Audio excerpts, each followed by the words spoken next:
Hello ladies and gentlemen, welcome back to the channel. Today, I want to talk to you about something that feels wonderful, something that feels safe, but is quietly one of the most dangerous places you can ever live. I'm talking about your comfort zone. Think of it like a beautiful warm room with the softest chairs and your favorite music playing. It feels like home, it feels like peace, and it feels like everything you could ever want. But what if I told you that the door to this room locks from the outside? What if I told you that while you are sitting in this cozy space, the world outside is moving, growing, and offering experiences that you are missing out on every single day? This room, this comfort zone, is not a sanctuary, it is a gilded cage, and its golden bars are made of your own fears and routines. The danger of the comfort zone is not that it's a bad place to be. It can be restful and rejuvenating for a short time. The real danger lies in its power to make us stay. It acts like a slow, sweet poison. Instead, it numbs you over time, slowly draining your spirit, your ambition, and your sense of aliveness. Think about a stagnant pond. At first, the water is clear, but because there is no flow, no movement, it slowly becomes murky. Algae grows, the water becomes stale, and life within it begins to suffocate. Our lives are just like that pond. Without new experiences, new challenges, and new learning, our minds and spirits become stagnant. You have gifts, talents, and ideas inside of you that are meant to be shared with the world. But your comfort zone tells you to keep them safe, to hide them away where they can't be judged or rejected. So your potential remains locked inside, like a powerful seed that is never planted. A seed can't grow in a sealed box. It needs soil, water, and sunlight. It needs to break out of its shell. Your potential is the same. Let me tell you a story about a man named Alex. Alex was a brilliant graphic designer with a heart full of dreams. From a young age, he dreamed of starting his own design agency, one that would focus on helping non-profits and small businesses with powerful branding.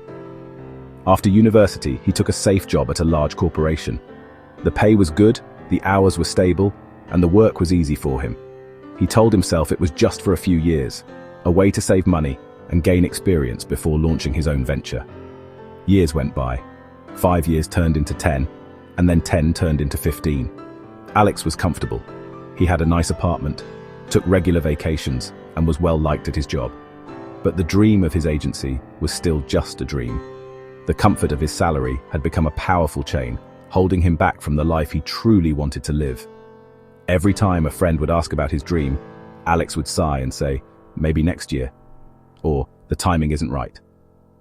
He was living a life that looked successful on the outside, but on the inside, he felt like a ghost, haunted by the potential of the man he was supposed to become. Now, let me share another story, a story of someone who chose a different path. This is the story of Maya. Maya worked as an accountant in a quiet, stable firm for 7 years. She was good at her job, but she felt no passion for it. Her true passion was baking. On weekends, her small apartment would fill with the scent of fresh bread, cakes, and pastries. One evening, after a particularly draining day at work, Maya looked at her reflection in the mirror and didn't recognize the tired person looking back at her. She realized the slow poison of comfort was taking its toll. She decided that the pain of staying the same was finally greater than the fear of change. She didn't quit her job the next day. Instead, she took one small, uncomfortable step. She enrolled in a weekend business course for small entrepreneurs. That one small step created a ripple effect. Next, Maya started selling her baked goods at a local farmer's market on Sundays. It was nerve-wracking at first. She was afraid no one would like her creations. The first weekend, she sold out in 2 hours. Finally, after 2 years of building her dream on the side, Maya took the leap. She resigned from her accounting job and, with her savings and a small loan, opened the Rising Loaf Bakery. Personal growth and comfort are fundamentally incompatible. They cannot coexist in the same space for long. Think of it like a muscle. To make a muscle stronger, you must put it under stress. You have to lift weights that are heavier than what you are used to. If you are never challenged, if you are never pushed beyond your current limits, you simply cannot grow. Your comfort zone, by its very nature, is a place devoid of the necessary challenges for growth. Furthermore, your comfort zone actively shrinks your world and your confidence. When you consistently avoid things that scare you, you are sending a powerful message to your brain: I can't handle that. Over time, your brain starts to believe it.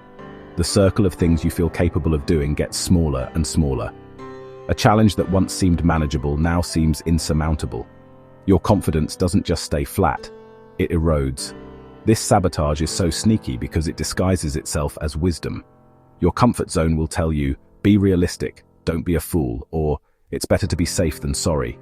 It uses the language of prudence to justify cowardice. But the most successful, fulfilled, and impactful people in history were not the ones who were the most realistic. They were the ones who were willing to be unrealistic, to chase a vision that others couldn't see. There is a very real biological reason why leaving our comfort zone feels so difficult. Our brains are hardwired for survival, and for much of human history, survival meant sticking to the known and avoiding the unknown. The unfamiliar could mean danger, a predator in a new part of the forest, a poisonous plant we hadn't seen before. So, our brains developed a powerful preference for routine and predictability. This ancient part of our brain, the amygdala, is our internal alarm system. When you think about doing something new or scary, like public speaking or quitting your job, the amygdala fires up and floods your body with fear and anxiety. It's screaming, "Warning!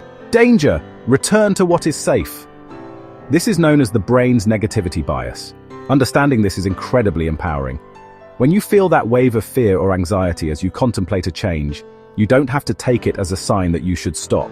You can learn to say, "Thank you, brain, for trying to keep me safe, but I am not in physical danger." We do it through repeated small exposures to discomfort. This is a process called neuroplasticity, the brain's ability to rewire itself based on new experiences. The idea of leaving your comfort zone can feel overwhelming. It sounds like you need to climb Mount Everest or quit your job tomorrow. But that's not how it works. The journey of 1,000 miles truly does begin with a single step. The secret to breaking free is not to make a massive, terrifying leap, but to make one small, manageable change. Let's make this practical. If you are shy and want to be more social, your tiny step is not to go to a huge party. Your step is to make eye contact with the barista at the coffee shop and say thank you with a genuine smile.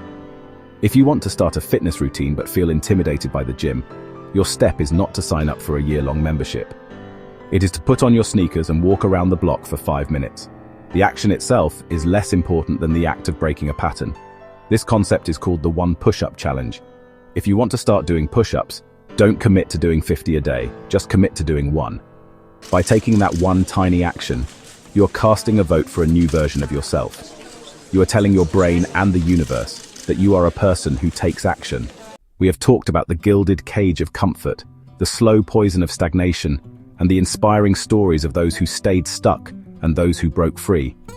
Now, we arrive at the most important part of our conversation. This moment is a crossroads, or you can choose to accept the invitation that this moment is offering you. This is your invitation to a bigger life. It is an invitation to a life that is not defined by the absence of fear, but by the courage to act in spite of it. It is an invitation to a life of growth, where you are constantly learning, evolving, and becoming more than you were yesterday. It is an invitation to a life of purpose, where you use your unique gifts to make a difference in the world. The only thing standing between you and that life is a door that only you can choose to open. Do not wait for the perfect moment because it will never come. Do not wait until you feel ready because you will never feel completely ready. Your dreams cannot wait for your comfort. Your potential cannot wait for your permission. The world is waiting for the gifts that only you have. So I ask you, what will you choose in this moment? Will you choose the familiar ache of stagnation or the growing pains of transformation? Your future self is looking back at you right now, begging you to be brave. Your bigger life is waiting. Step out and claim it. The time is now. Don't wait. Thank you for watching. If this video was valuable for you, kindly subscribe to the channel, hit the notification bell, and share with someone who can be interested in this daily improvement in all aspects of life. Stay connected to the channel. I will be back soon with the next segment video.